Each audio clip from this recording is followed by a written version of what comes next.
पाटण मतदारसंघातील मी आत्ता मालदण या गावात आहे आणि हे गाव शंभूराजे देसाई यांचे जे विरोधक आहेत, विरोधी उमेदवार आहेत, सत्यजित पाटणकर यांच्या नेतृत्वाखाली या गावात 25 वर्षाची सत्ता होती. मात्र विकासाच्या मुद्द्यावर या गावात सत्तांतर झालं आणि 25 वर्षाची सत्ता ही शंभूराजे देसाई यांच्याकडे आली. आत्ताच या ठिकाणी शंभूराजे देसाई यांची गावभेट संपन्न झालेली आहे आणि काही नागरिक आपल्यासोबत आहेत. काय सांगाल, कुठल्या मुद्द्यावर या गावात सत्तांतर झालं आणि शंभूराजे देसाई यांनी काय काम केले? आज आम्ही सभेला आलो. त्या सभेमध्ये फक्त विचार होते. या विचारांना चालना देण्यासाठी स्वतः आमदार साहेब आमच्या गावात आले. ज्या रस्त्यावरती मी उभा राहिलो आहे, ह्या रस्त्यावरती मी पावसामध्ये स्लीपर तुटून ते उठताना त्या चिखलातून गेलेलो आहे. हा बदल फक्त 25 वर्षाच्या सत्तानंतर आला आणि तो फक्त साहेबांच्यामुळे आला, शंभूराज देसाई साहेबांच्यामुळे आला, असं मला एक ग्रामस्थ म्हणून सांगावंसं वाटतं आहे. त्यातला सगळ्यात प्लस पॉईंट मी असं सांगतो की आजच साहेबांनी सांगितलं की टीका करा, पण तुम्ही विचारांची टीका करा.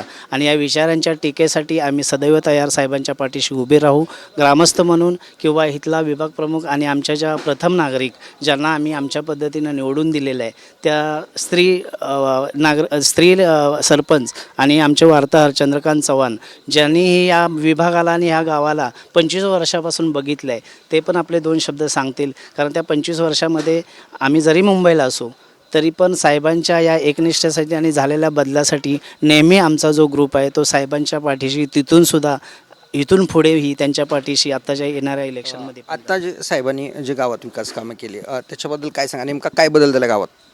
यापूर्वीची विकास 25 वर्षापूर्वीचा आणि आत्ता या 5 वर्षातील विकास यात खूप मोठं अंतर आहे.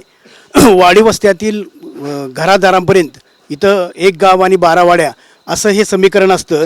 या वाडी वस्त्यांपर्यंत वीज, पाणी, रस्ता या मूलभूत सुविधा, जर गटर्स असतील, पक्के रस्ते असतील, स्मशानभूमी असेल, शाळा असतील, अंगणवाडी असतील, या सर्व गोष्टींसाठी इथं काही आजपर्यंत करता आलं नव्हतं विरोधकांना. मात्र नामदार शंभूराज देसाईंच्या माध्यमातून एक विकासाची गंगा वाड्या वस्त्यापर्यंत पोहोचली आणि सर्व युवकांनी आणि वयोवृद्धांनी एक हाती विचार घेतला की आपण एक नवे नेतृत्व निर्माण करूया. आणि यातूनच ग्रामपंचायती निवडणूक लागली आणि ग्रामपंचायतीमध्ये न भूतो न भविष्यत असं वातावरण निर्माण होऊन एक वेगळं परिवर्तन घडलं. आणि या परिवर्तनाची दिशा ही विकास आहे आणि विकासातूनच हे परिवर्तन घडलं आहे. तुम्ही सरपंच आहात आणि विकास कामांसाठी ज्यावेळेला तुम्ही शंभूराजांच्याकडे मागणी करता त्यावेळेचा तुमचा काय अनुभव आहे? साहेबांच्याकडे कधीही मी गेले ना तरी साहेबांची नजर पहिल्यांदा सरपंच बोला तुमचं काय काम आहे ह्या भाषेत बोलतात. आणि कोणतंही काम असलं ना गावासाठी जे विकास काम घेऊन जाते तेव्हा ते मंजूर केलंच जातं.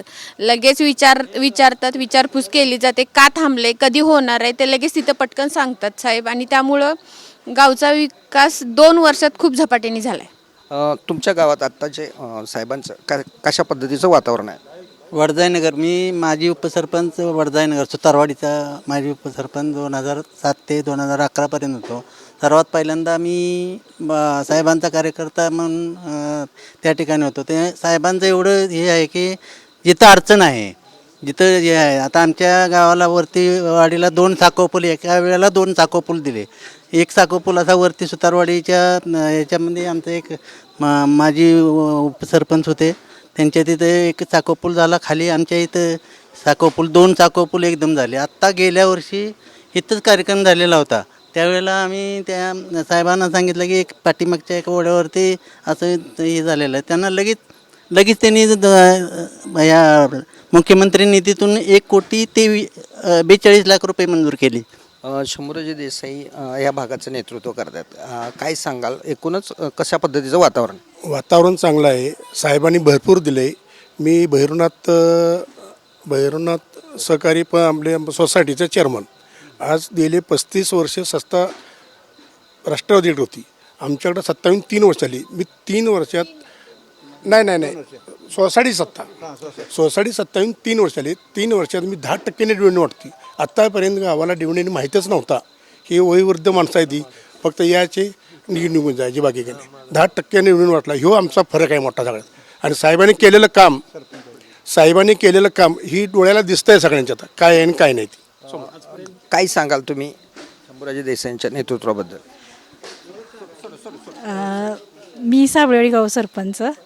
आमच्या इकडं 20 वर्ष झाली गेली आम्ही साहेबांच्या पाठीमागं आमचं गाव बिनविरोध अगदी खंबीरपणे उभं आहे. आणि साहेबांच्याकडून जी कामं मिळाली आम्हाला जो छोटं आमची ग्रामपंचायत आहे मालदणलाच जोडून आलेली आहे. पण गाव छोटं असलं तरी पण साहेबांनी कधी भेदभाव केला नाही की गाव छोटं आहे म्हणून कामं कमी दिलेत असं काही नाही. 2 कोटीची कामं आमच्या साबळेवाडी गावात सुद्धा झाली आहेत. साहेबांच्याकडून 2 वर्षात जवळजवळ ही 2 कोटीची कामं आम्हाला साहेबांनी दिलेली आहेत. अगदी म्हणजे गेलं की कुठलं काम झालेलं नाही असं कधी झालेलंच नाही. आणि अजून अपेक्षित आमची 2 कामं आहेत त्यांच्याकडून.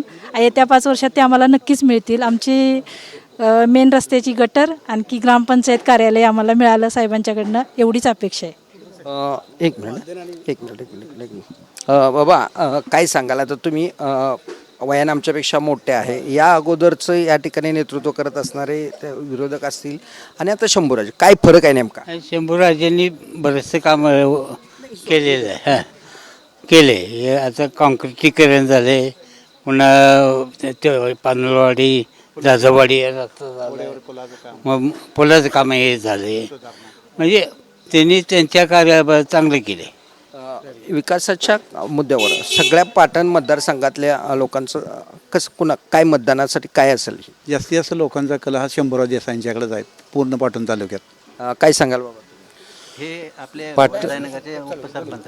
आमच्या पाटण मतदारसंघामध्ये शंभूराजेंनी संपूर्ण जेवढे काही त्यांच्या संघामध्ये म्हणजे मतदारसंघामध्ये जेवढी गावं आहेत त्या प्रत्येक गावामध्ये कोणत्या ना कोणत्या प्रकारचा त्यांनी विकासाचा निधी दिलेला आहे. आणि त्यामुळं जवळजवळ आमच्या अंदाजानुसार 100% आमची ही सीट येऊ शकते, येणारच ही सीट. आणि लोकांचा कल आहे विकासाला मत देणार लोक. शंभूराजेंनी कधीही विकास कामात भेदभाव केला नाही. त्यामुळेच संपूर्ण मतदारसंघातून त्यांना भरघोस पाठिंबा मिळत असून ते नक्की विजयी होतील असा या ठिकाणी मतदार ग्रामस्थांनी आशा व्यक्त केली. कॅमेरामॅन गणेश मोरेसह दिनकर थोरात, TV9 मराठी, पाटण.